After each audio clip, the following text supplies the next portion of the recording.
इस तो बहुत ही प्यारा सा एक जोक का गीत गा रही हूँ बेटी का। तो आप लोग कमेंट करके बताइएगा। अगर हमारे चैनल पर नए हैं तो चैनल को सब्सक्राइब कीजिएगा।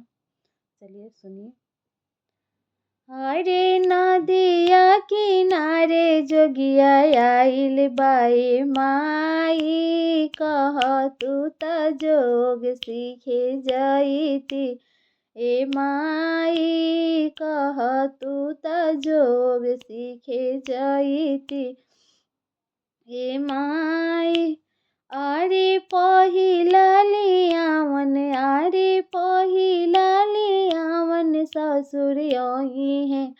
रे माई कही ह कि बेटी पढ़े गईली। माई कही ह कि बेटी पढ़े गईली। माई अरे दूसरा लियावन, अरे दूसरा लियावन भसुर आई है। रे माई कही ह कि बेटी खेले गईली। माई कही ह कि बेटी खेले गईली। माई अरे तीसरा लियावन देवर आई है। रे माई कही ह कि बेटी अभी लइका बड़ी। माई कही ह कि बेटी अभी लइका बड़ी। रे माई अरे चौथा लियावन सैया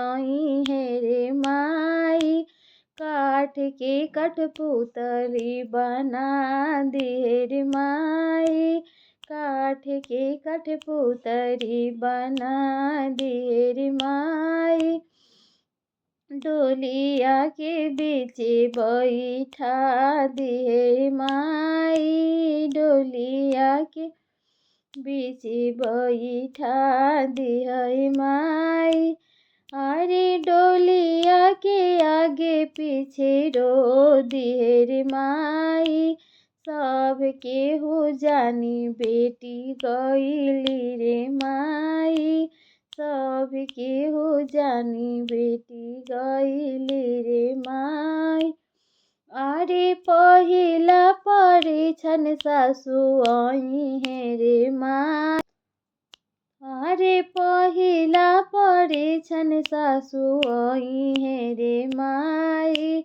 बहुआ मिलली कठपुतरी। रे माई बेटा के करम जरी गईले। रे माई बहुआ मिलेली कठपुतरी। रे माई अरे दूसरा परीक्षण, अरे दूसरा परीक्षण गोतिन आई हे। रे माई देवर के करम जरी गईले। रे माई गोतिनी मिलली कठपुतरी। रे माई गोतिनी मिलली कठपुतरी। रे माई अरे तीसरा परीक्षण, अरे तीसरा परीक्षण ननद जाई है। रे माई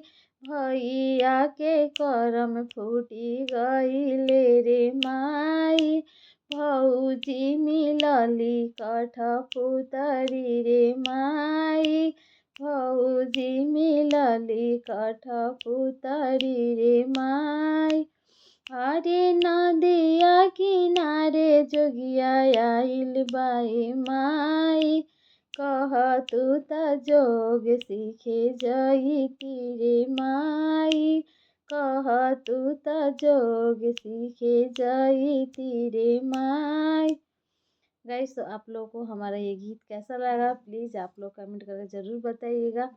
और वीडियो पे नए चैनल पे नए हैं तो चैनल को सब्सक्राइब कीजिएगा, वीडियो को लाइक कीजिएगा, कमेंट कीजिएगा और ज़्यादा से ज़्यादा शेयर कीजिएगा, बेल आइकन को प्रेस कीजिएगा। बाय बाय, मिलती हूँ आप लोग से अगले वीडियो में इसी तरह से प्यारा गीत के साथ। Bye by.